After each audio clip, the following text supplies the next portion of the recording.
आपका मकसद है कि हम फिर से उसी अतीत में मंडराते रहें, उसी की तरफ हम देखते रहें जो हो चुका है, जो बीत चुका है, क्योंकि ये सरकार वर्तमान और भविष्य की ओर देखना ही नहीं चाहती।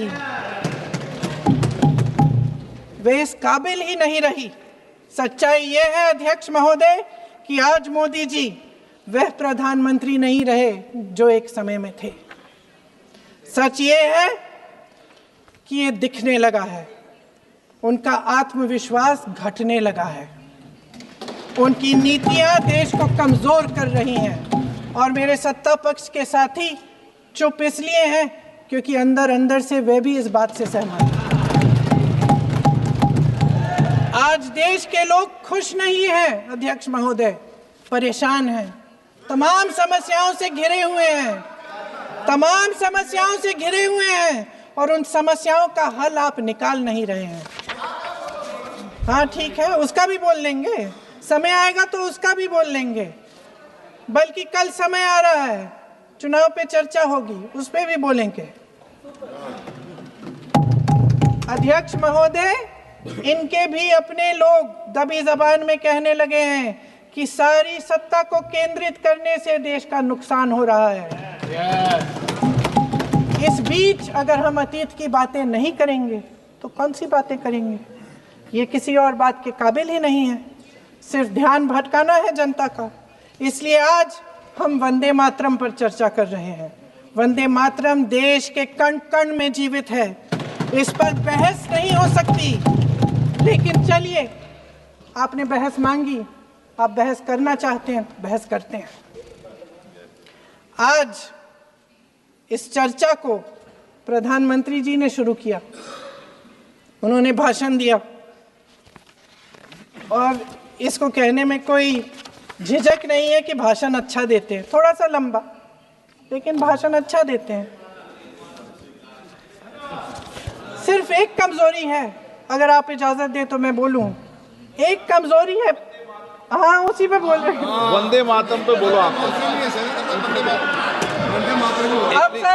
अब सर मैंने तारीफ कर ली, थोड़ा आज विषय वंदे मातरम का है तो हम वंदे मातरम पर ही रखें, ठीक रहेगा सर। ये वंदे मातरम पे ही है सर। आपने प्रधानमंत्री जी को सुना था, अब तो शुरू नहीं हुए। सर भाषण बहुत अच्छा देते हैं, लेकिन तथ्यों के मामले में कमजोर पड़ जाते हैं। बहुत कमजोर। इसमें भी एक कला होती है कि तथ्यों को किस तरह से जनता के सामने रखा जाए। मैं तो नहीं हूं, जनता की प्रतिनिधि हूं, कलाकार तो नहीं हूं। इसीलिए मैं भी सदन के सामने कुछ तथ्य रखना चाहती हूं, लेकिन सिर्फ तथ्य के रूप में रखना चाहती हूं।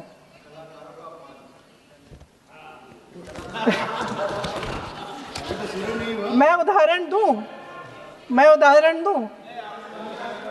उदाहरण दे देती हूँ सर, मांग रहे हैं सर वंदे मातरम के बारे में, वंदे मातरम की जो सालगिरह पे आपने एक बड़ा कार्यक्रम आयोजित किया था, उसमें प्रधानमंत्री जी ने भाषण दिया।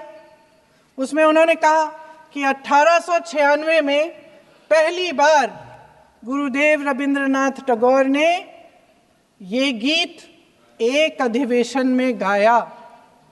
उन्होंने ये नहीं बताया कि कौन सा अधिवेशन था, महासभा, हिंदू महासभा का अधिवेशन था, आरएसएस का अधिवेशन था। किस बात से कतरा रहे थे कि ये कांग्रेस का अधिवेशन था?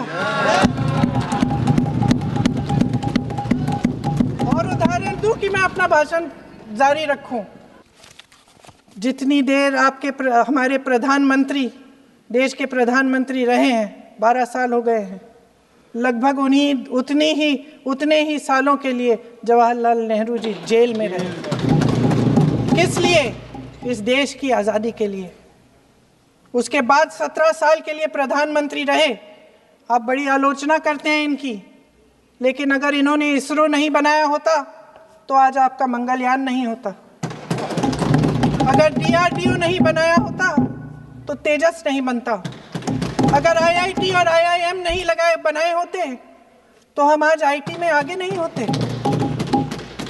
अगर एम्स नहीं बनाया होता तो हम कोरोना का की जब बड़ी चुनौती का सामना कैसे करते? हाँ, वही बना कुछ भी।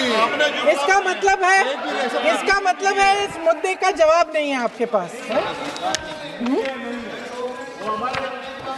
अगर इन्होंने BHEL, गेल, सेल, भाखड़ा नंगल ये सब नहीं बनाया होता जो आप सब बेच रहे हैं, तो ये विकसित भारत कैसे बनता? और मत कहिए बाकी। पंडित जवाहरलाल नेहरू इस देश के लिए जिए, सुन लीजिए, बेच लो यार, बाकी भी बेच देंगे। पंडित जवाहरलाल नेहरू इस देश के लिए जिए और देश की सेवा करते करते उन्होंने दम तोड़ा। फिर भी सुन लीजिए, मेरी एक सलाह ले लीजिए। सर, मैं आपके माध्यम से सलाह दे रहे हैं। अब छोड़ना नहीं। सर, मैं आपके माध्यम से एक सलाह दे देती हूँ। हमारे प्रधानमंत्री महोदय 12 सालों से इस सदन में हैं, मैं मात्र 12 महीनों से हूँ। फिर भी छोटी सी सलाह है।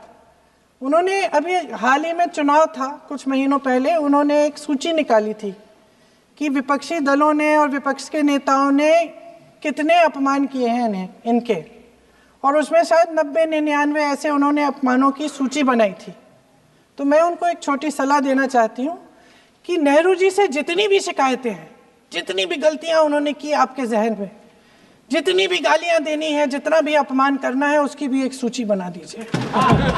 नहीं, बात खत्म नहीं है। 999 अपमान, 9,999 अपमान, सूची बना दीजिए और फिर हम एक समय निर्धारित करते हैं। जैसे हमने 10 घंटे आज वंदे मातरम पर हमने बहस किया है ना, उस तरह से हम अध्यक्ष महोदय जी से पूछेंगे, एक समय निर्धारित करेंगे, 10 घंटे, 20 घंटे, 40 घंटे, जितने घंटों में आपकी ये शिकायत पूरी हो जाए, माननीय सदस्य आप शांत हो जाए और हम बहस कर लेंगे।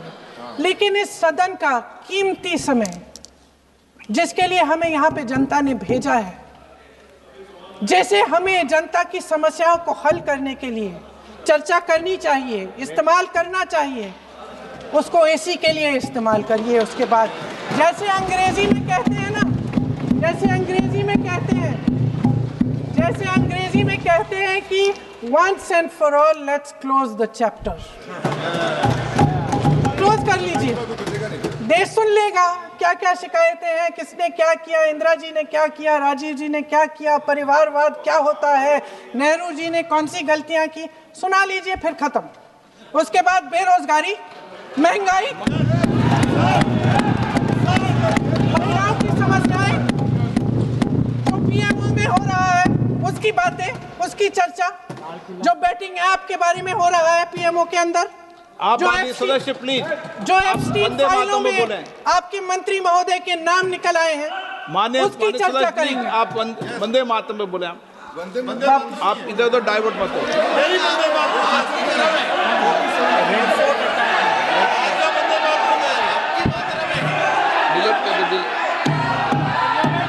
क्या हो गया? आप 1 मिनट, हाँ कर दो। क्या हो गया? अंत में चिड़ी गए।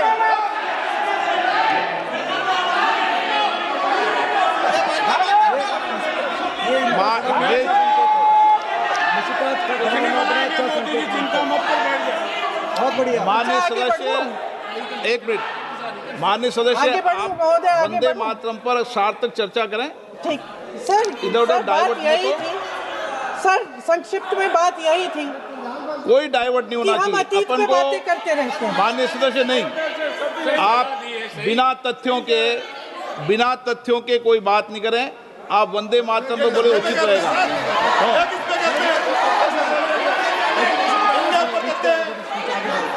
मैंने प्लीज।